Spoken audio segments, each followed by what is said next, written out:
All right, physical science time. Today we are talking about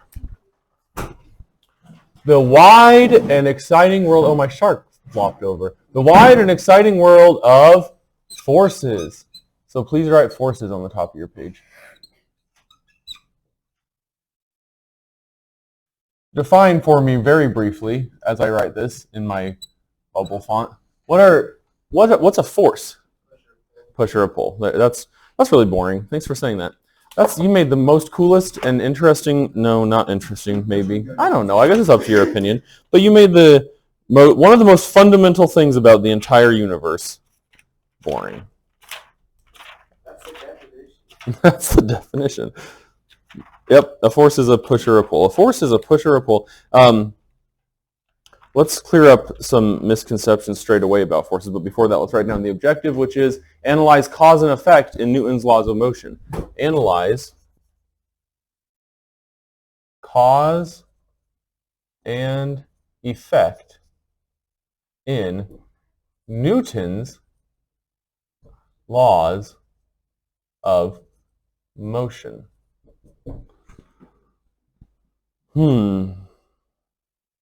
Force is a push or a pull. Analyze Newton's effect. Analyze cause and effect in Newton's laws of motion. Remind me, what are Newton's laws of motion, now that we have forces covered? How many are there? There are 3. Very correct. So let's make a numbered list using the numbers 1, 2, and 3. Tell me the first one. I'll give you a sentence frame because you can't remember them.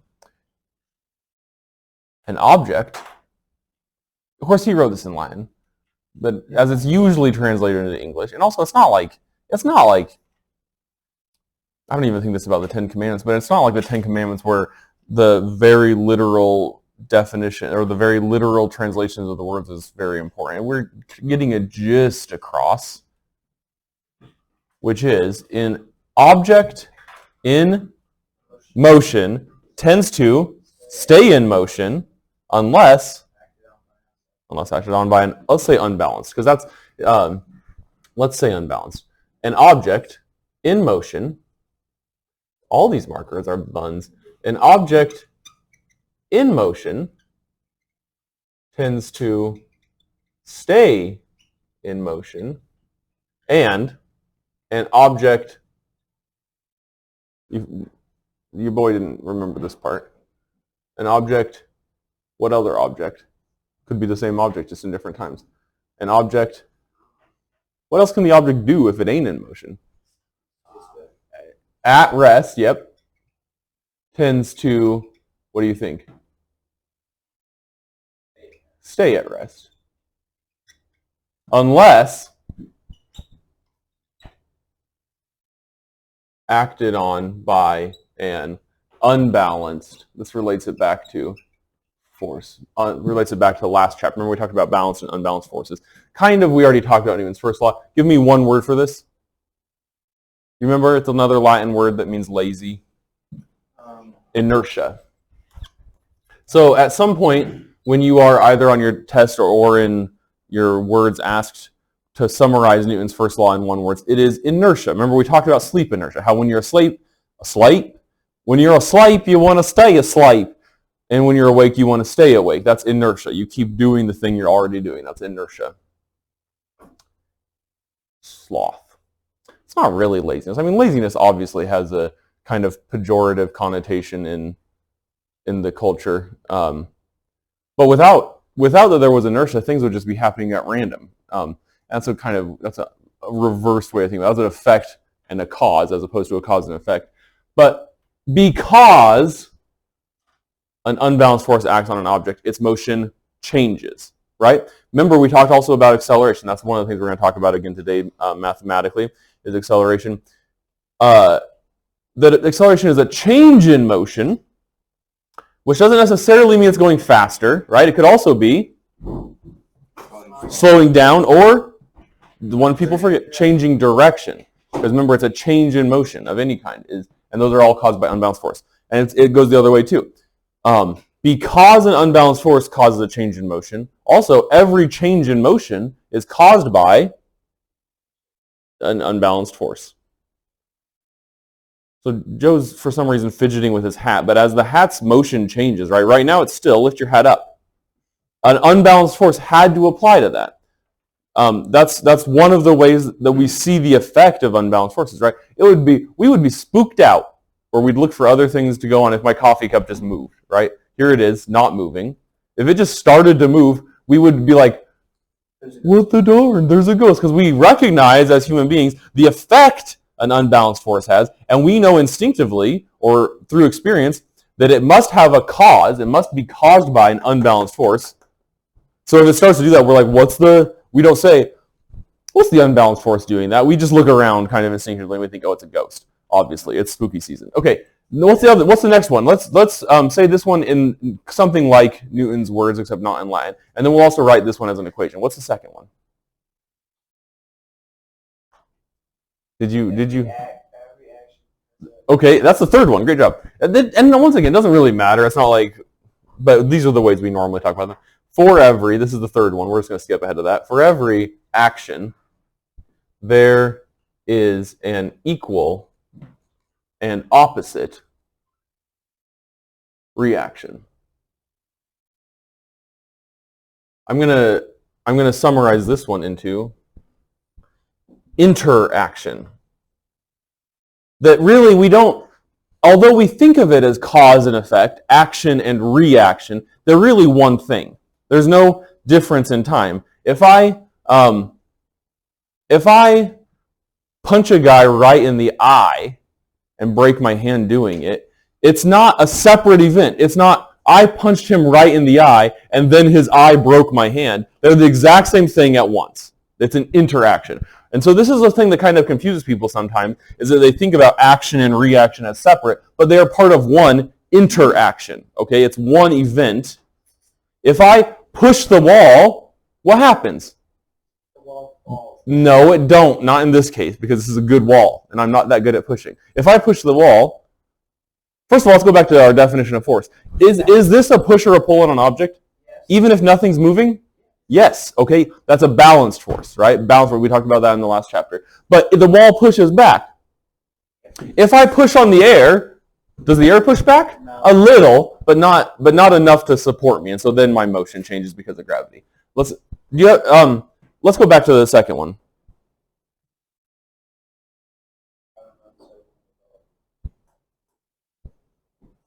Let me go to my vocabulary. What's the sum?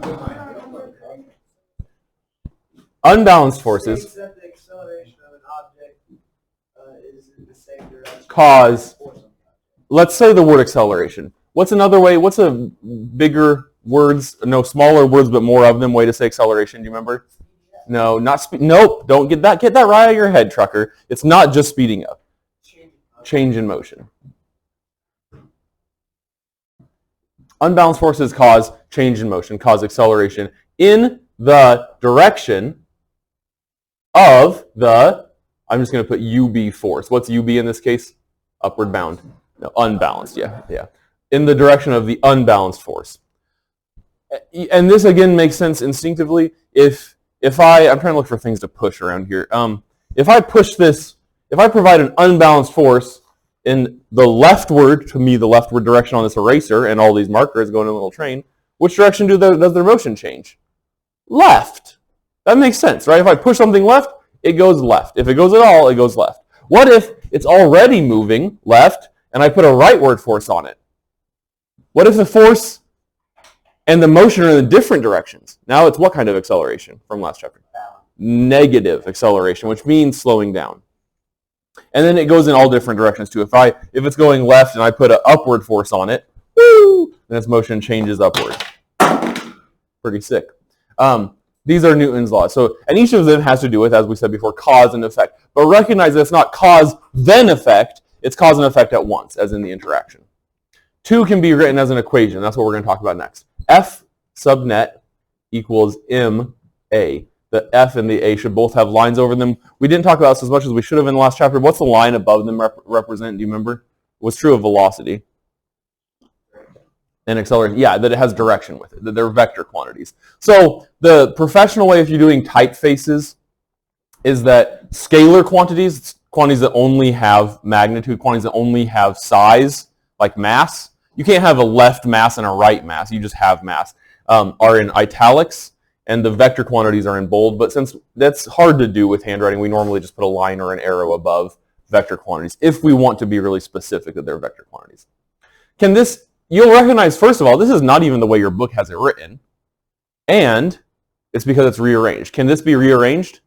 Sure, we can use it to find mass or acceleration or net force.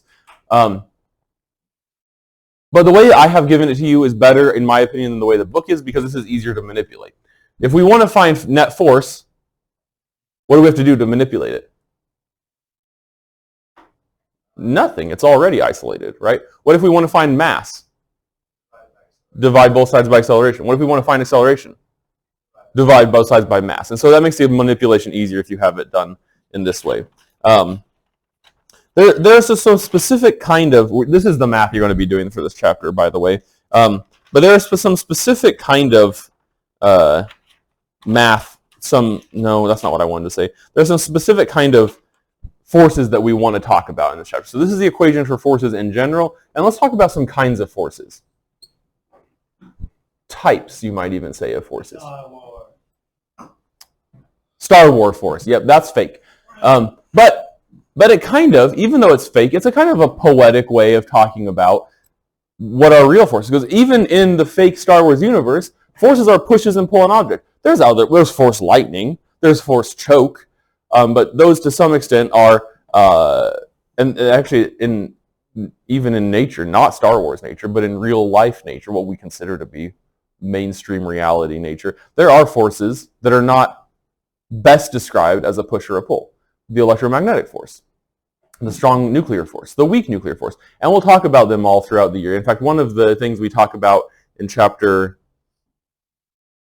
11 or 12, later on in the year, is the 4 fundamental forces of the universe.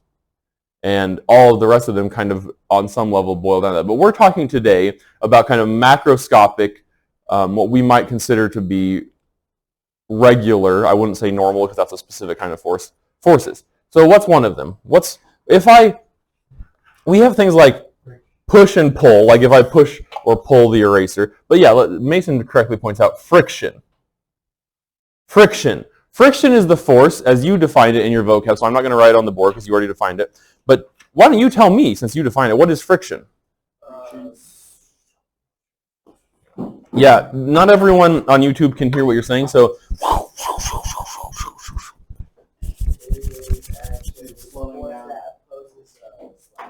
yeah, force that opposes motion. Does friction, there are really 2 kinds, well, there are more than 2, but I'm going to erase the word interaction here because it's getting in my way. 2 of the kinds of friction that we're going to talk about are static and dynamic friction, or static and kinetic friction, it's sometimes called. But static friction is when I am something. If I can't do this because I'm extremely strong, and so I can't really do this. But I'm going to pretend like I'm really pushing, but it just doesn't move. What's holding it there is static friction. It's staying. That's the root word of static. Moved it a little bit. That's static friction. But if I do, the friction that opposes actual movement that is currently happening is dynamic or sliding or kinetic friction. Why is she making that noise? It's friction. That's it. The friction operates because little bumps, even if something feels smooth, you know that on the atomic at least level, sometimes greater than atomic level, it has little bumps, and those bumps kind of settle into each other, and that's why sometimes it's easier to keep something moving than to start it moving. It kind of settles into the bumps, and it's hard to get it to go, but then once it goes, it kind of rolls over the top of the bumps, like on a dirt road. And that little sound, you can even probably hear the sound of my knuckles, but that's related to that sound, right? Those little lumps rubbing over each other is friction. That's the way a violin or to some extent a guitar works is by friction. The bow or maybe the pick strums across a string, which is a kind of friction, and then that causes the string to vibrate. And then vibrations, as you know from last year, make sound. There's also things like rolling friction and air resistance. So maybe within dynamic, really within either one of them. We also have rolling friction, fluid friction. Fluid is when it's, air resistance is a kind of fluid friction. If you're swimming in the water, that's fluid friction. Rolling friction is if something's rolling along.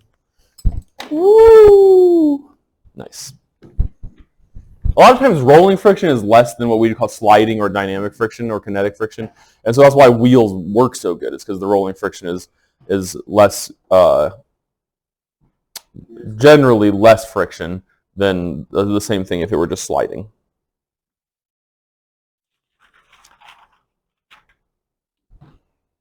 What other kinds of forces are there? Electromagnetic. So this is still a push or a pull, but we can think of it as a push or a pull on the atomic or subatomic level, where the positive, what happens between positive and positive charges? Repel. Yep. Same charges repel, opposite charges attract. We'll talk more about that later on in the year. What other kinds of forces are there?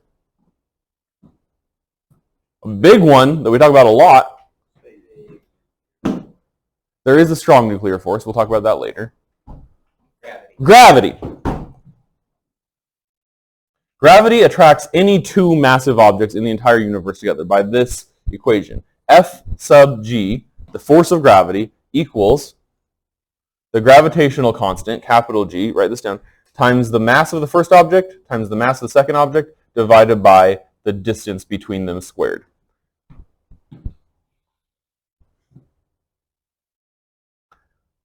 This number, capital G, is always, in the entire universe, 6.67 times 10 to the negative 11th Newton meters squared per kilogram squared. I know.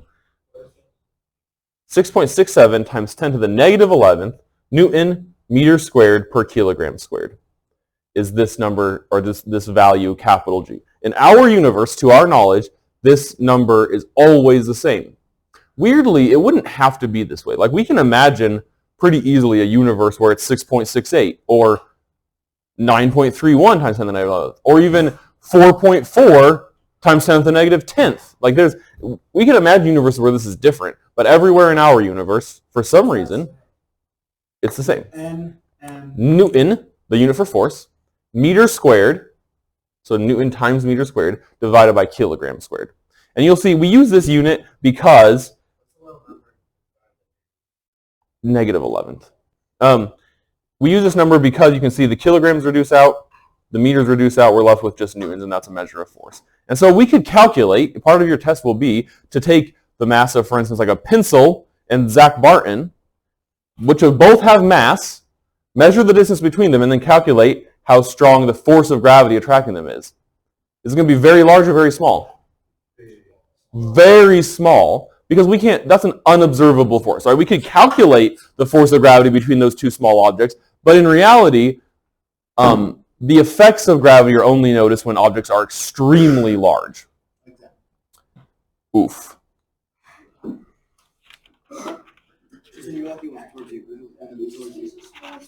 Two last things we need to talk about. I'm going to erase the top of these two things. These are also kinds of forces, but I ran out of room at the bottom, so I'm going to move to the top. Just to confuse everyone, I guess. So you should keep going in your notes in that direction. We also have these two of projectile motion, which is not really a force. Projectile motion, it's caused by gravity. So this could be a subset of gravity. How do projectiles fly in the air? What's a projectile anyway? I don't know what either of you said, but this is a projectile. But the records show there was not a student there. How does it move? What is the shape of its path? Does anyone know from algebra? What's the shape of a projectile's path? Parabola. Yeah, exactly. And the reason it follows a parabola, that's a very good parabola, let the record show. In addition to let the record show that there was not a student being thrown at, also, this is a very good parabola. So if I draw my little eraser that I threw from my hand, my big, strong hand, this is my hand. God, you have your nails. I need to clip my nails. Yeah, this one actually this is the pinky. The rest of this is just pinky nail. In the x-axis, which one's the x-axis? Okay, in the horizontal axis, I'll do it like that. Horizontal axis, which is the x-axis, it moves at a certain speed, at a constant speed. X equals constant speed, roughly, negating air resistance. The y-axis has a constant acceleration, constant change in motion. Why? What causes acceleration? Always. What general thing always causes a change in motion? Unbalanced force. What's providing the unbalanced force in the y-axis? No. Try again. Y is up and down. What's providing an unbalanced force in the up and down direction? Gravity. Gravity. So, if we think about just the y for now, as it goes up, what's it going to be doing? Gravity always acts what direction? Down. So as the marker, or as the eraser is going up, what's it going to be doing? If it's got an acceleration down, it's going to, yeah, it's going, as it moves up, it's going, how's its motion changing? It's moving up, but its acceleration is down, so it's moving slower, right? So it covers less distance in the y-axis for every unit of time. I hope you're writing this down, Joe. So you see it's covering a smaller distance every unit of time. And then, after it gets to the top, it starts to move. Again, it's now moving down, and gravity is pulling it down, so it's moving faster and faster. So in the y-axis, it's changing its motion. In the x-axis, it has a constant motion. These are supposed to be the same. Kind of messed up here at the end. That's projectile motion. There's a force acting in the y, there's no force acting in the x, and so it moves in this parabolic shape. The resulting shape is a parabola.